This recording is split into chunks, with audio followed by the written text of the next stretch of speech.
Every prayer you've ever whispered, every moment you've begged for help, every time you've looked at the sky and wondered if anyone's listening, you are talking to something. But according to Edgar Cayce, it wasn't what you thought it was.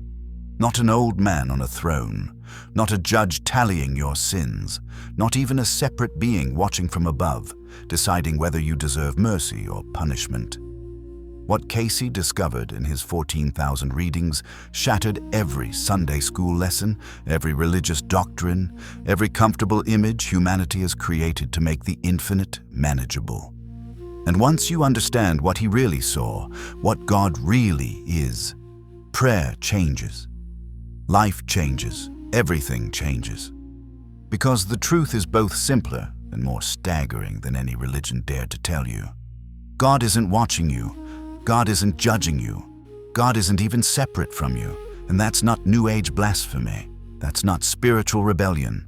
That's what Cayce, a devout Christian Sunday school teacher, discovered when his consciousness touched the source of all consciousness. When he asked the ultimate question and received an answer that made him weep, not from fear, but from recognition. You've been looking for God in temples, in books, in the sky. But Cayce found God in the last place religion told you to look. The one place that changes everything once you truly understand it. And today, you're going to understand it. The shattering discovery. Edgar Cayce didn't want to discover what he discovered. He was a traditional Christian. He taught Sunday school. He read the Bible daily. He believed what he'd been taught. God was the Father, separate, above, watching, judging. But in trance after trance, touching the Akashic records, accessing universal consciousness, something else emerged. Something that initially terrified him because it contradicted everything he thought he knew.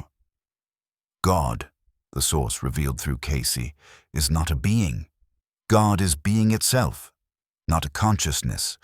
Consciousness itself, not a creator separate from creation, the creative force that becomes creation. Cayce wrestled with this. How could God not be a separate being? How could the Father that Christ spoke of not be a personality, a separate entity one could pray to, petition, please, or displease? The answer came in reading 900-227. God is the life force that animates every atom, the consciousness that experiences through every soul, the love that connects all things. You don't find God by looking up. You find God by going within, because that's where God experiences itself through you. Think about what this means. Really think about it. Every moment of your existence, you're not being watched by God. You're being experienced as God. Your consciousness isn't separate from divine consciousness. It's divine consciousness focused through the lens of your individual experience. One woman asked Cayce, "If God isn't separate, who am I praying to?" His answer changed her life. You're praying to your own highest nature, to the God that you are, beneath the illusion of separation. Prayer isn't petition to another. It's alignment with what you really are. The ocean and the wave. Cayce used a metaphor that makes this radical truth graspable.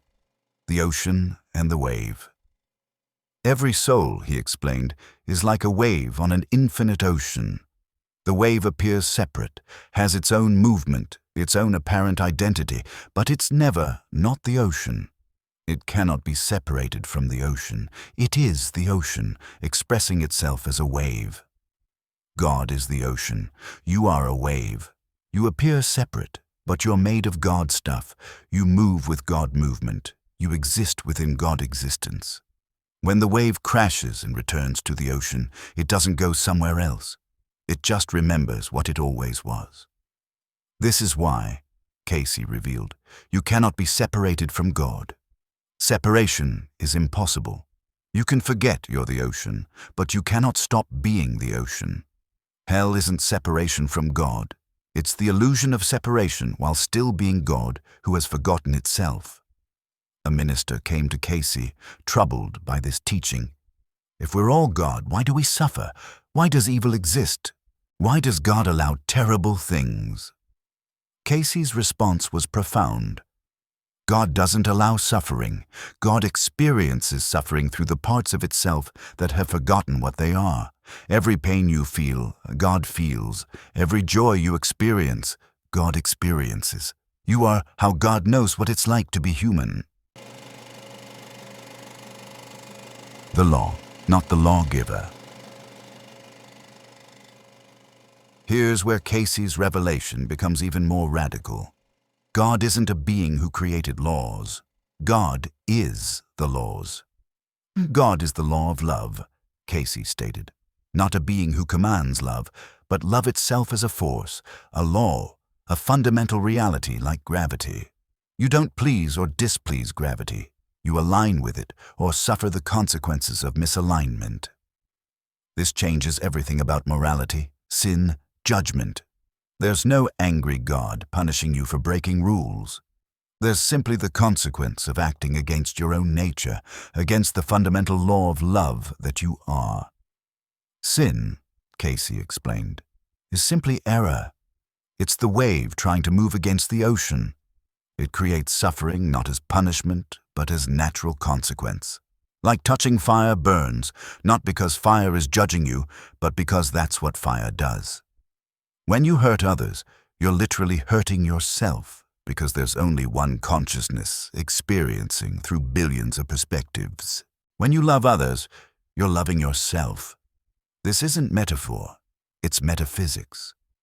This is why Christ said, "Love your neighbor as yourself," Cayce revealed. Not as much as yourself, as yourself. Because at the deepest level, they are yourself, another wave in the same ocean, another expression of the same God. The Christ pattern. Now, Cayce was Christian, and what he discovered about Christ in relation to God was revolutionary. Christ wasn't God's only son.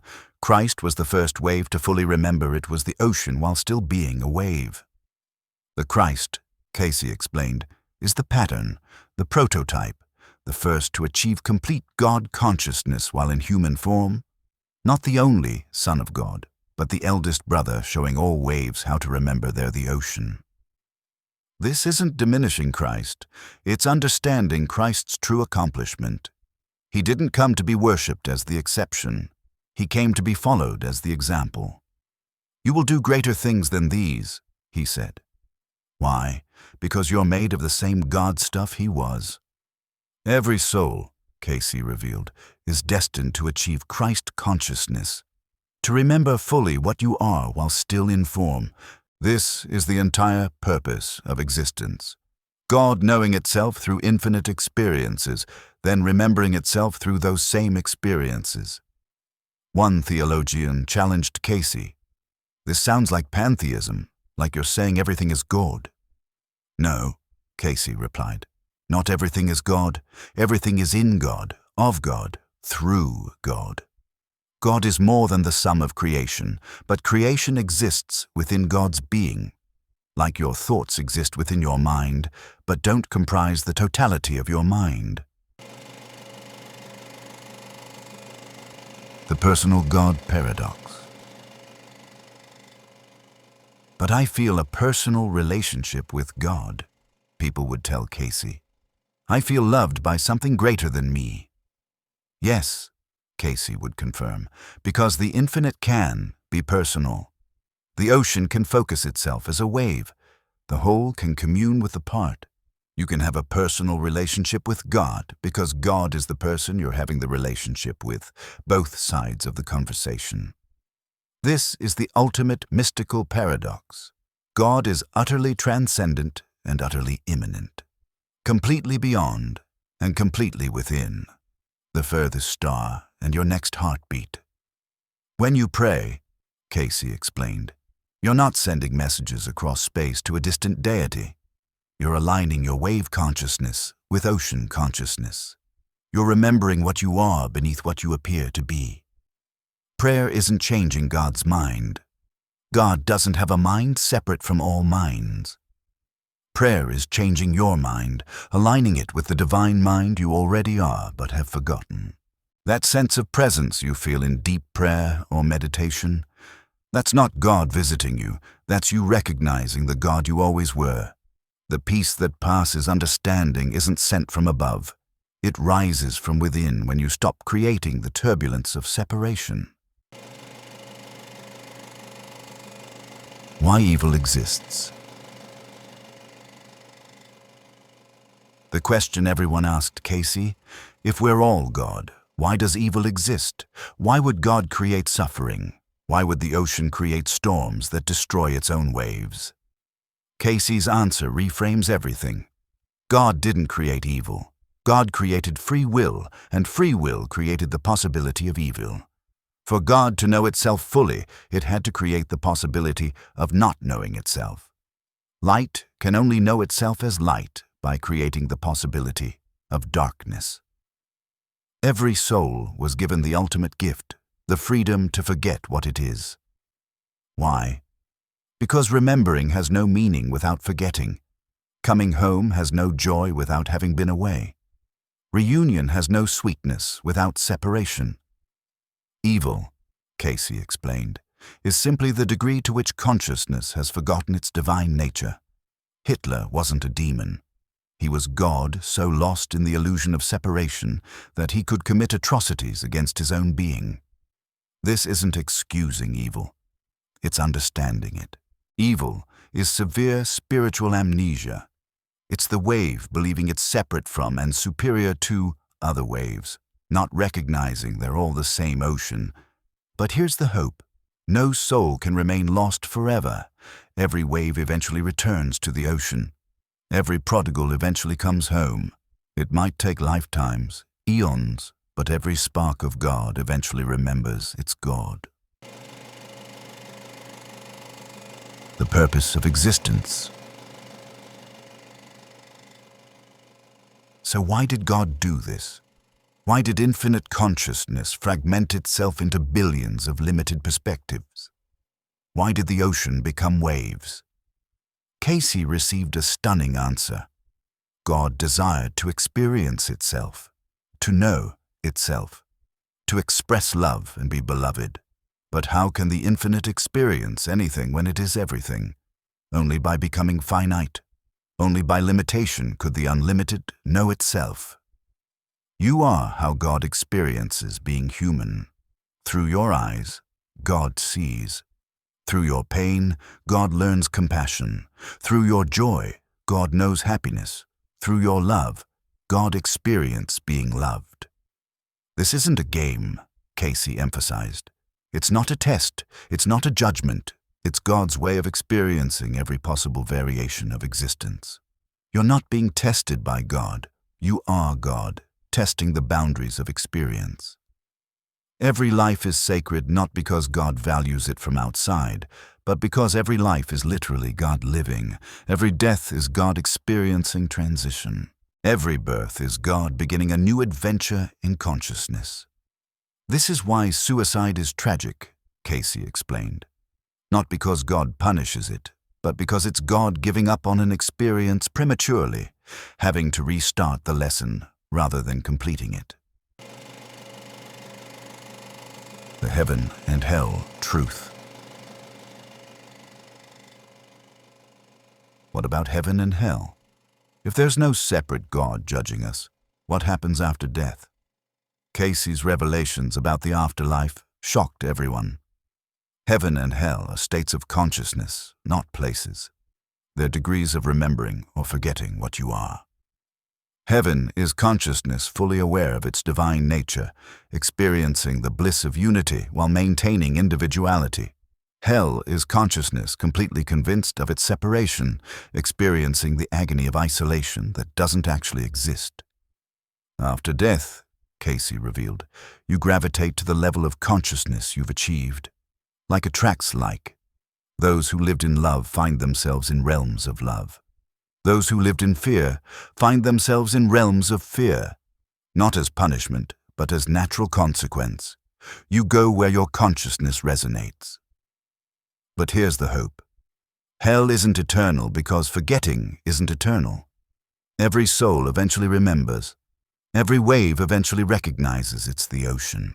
It might take countless lifetimes, but God doesn't lose pieces of itself permanently. Eternal damnation, Cayce stated boldly, is impossible. How could God damn part of itself eternally? It would be cosmic self-mutilation.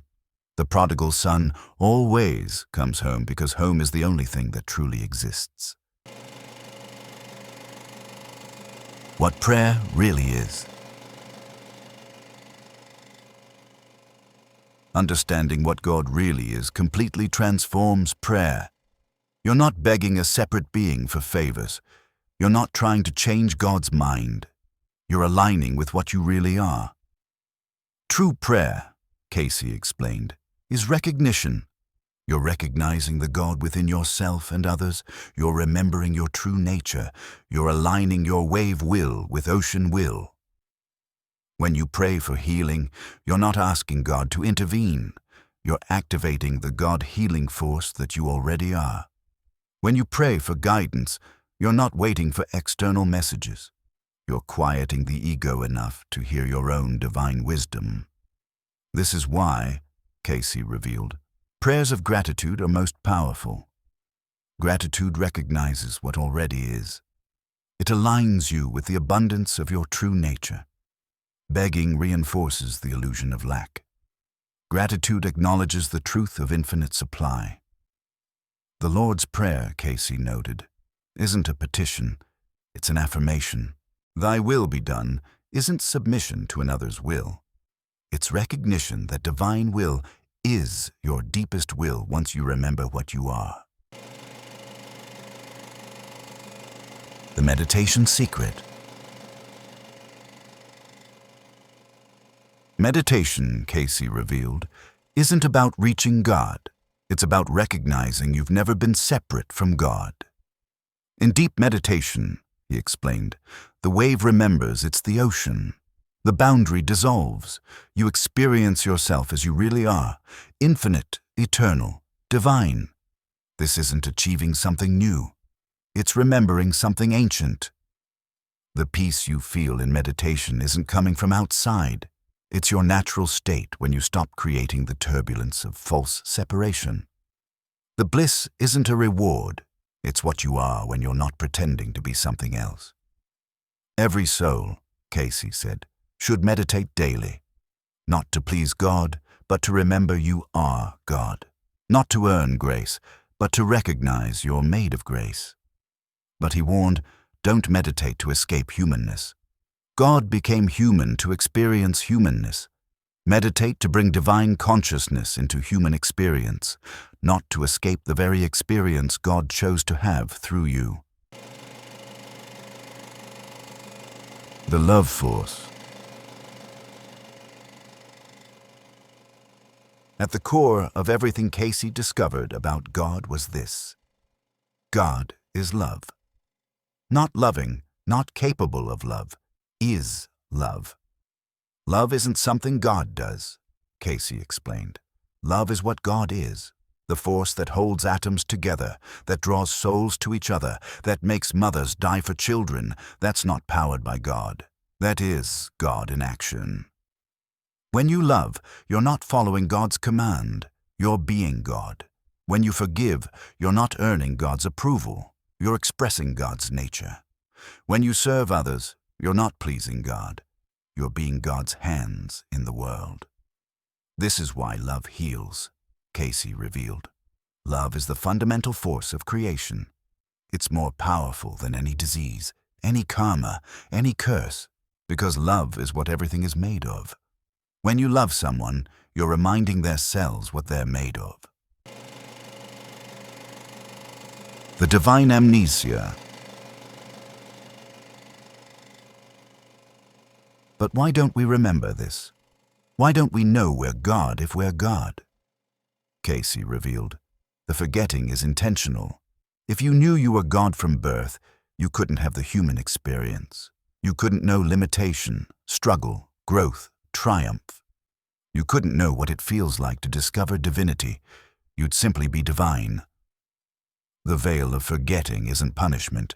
It's the gift that makes the journey possible. Amnesia isn't a mistake. It's the starting point of the greatest adventure possible. God discovering itself through you. Every soul, Cayce explained, is on a journey from unconscious divinity through conscious humanity to conscious divinity.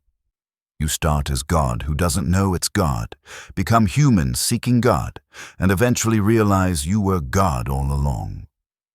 This is the hero's journey playing out in billions of souls simultaneously, each one forgetting, seeking, and remembering, each one a unique path for God to know itself. Comment below if this resonates with your inner knowing. Share what you've always felt about God that religion couldn't explain. Sometimes truth is recognized, not learned. The Christos within. Edgar Cayce revealed something that would have been considered heresy in his time. The Christ consciousness isn't exclusive to Jesus. It's the destiny of every soul. Jesus became Christ by fully realizing his divine nature while in human form. You're called to do the same. I and the Father are one, Jesus said. He wasn't claiming exclusive divinity. He was demonstrating inclusive divinity. He was showing what's possible when a wave fully remembers it's the ocean while still maintaining its wave form. This is the second coming, Cayce revealed boldly. Not Christ returning from clouds, but Christ consciousness awakening in humanity. The second coming is internal, not external. It's you remembering what you are. Every miracle Christ performed, Cayce explained, you're capable of, not because you're equal to Jesus the man, but because you have access to the same Christ consciousness he accessed. The same God force that flowed through him flows through you. You just haven't remembered how to channel it yet. The religious revolution. This understanding doesn't destroy religion, it fulfills it. Every religion Cayce showed is humanity trying to remember what it is. Each one holds pieces of the truth, filtered through cultural understanding. Don't abandon your religion, Cayce advised. Understand it deeper. See past the literalism to the truth it's trying to convey. Every religion is a finger pointing at the moon. Don't worship the finger. Look where it's pointing. Christianity's Trinity, the three aspects of the one consciousness. Hinduism's many gods, the many faces of the one divine. Buddhism's emptiness, the one before it becomes many.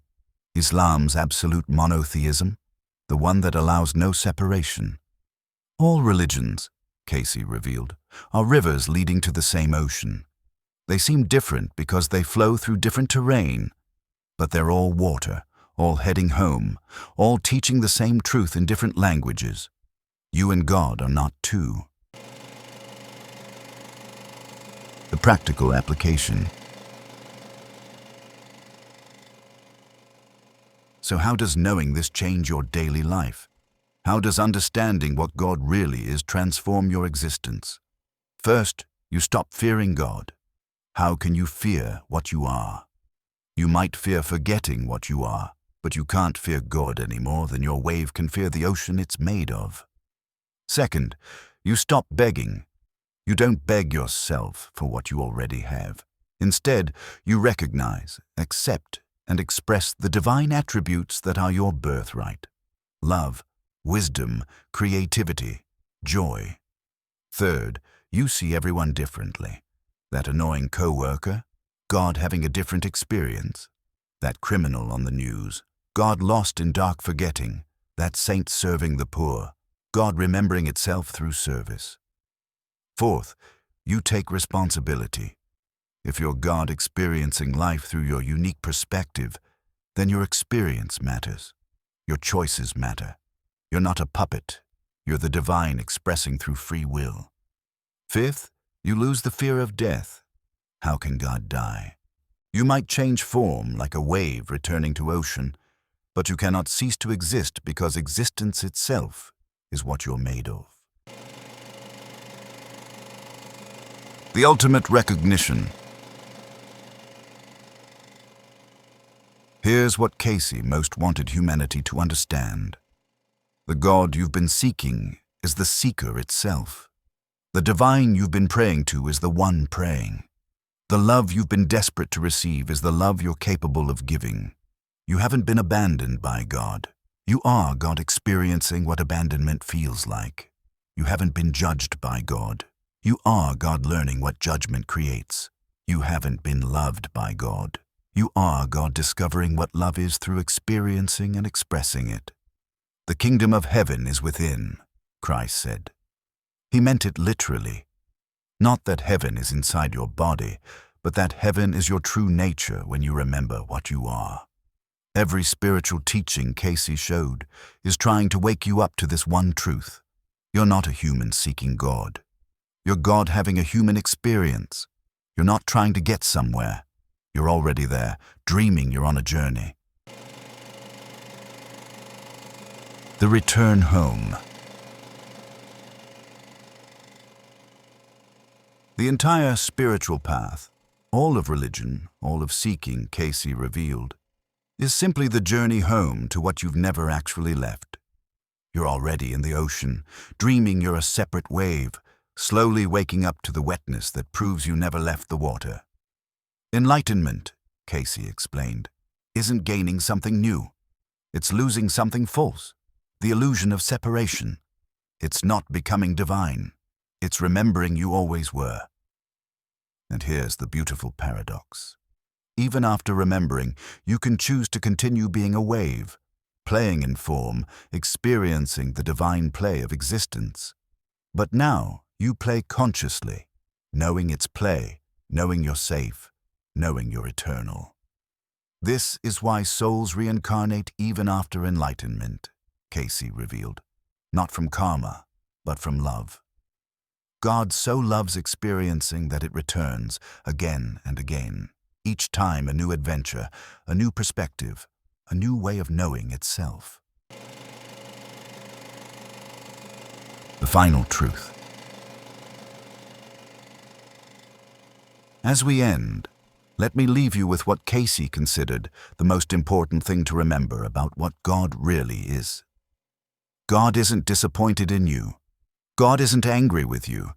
God isn't testing you. God isn't judging you.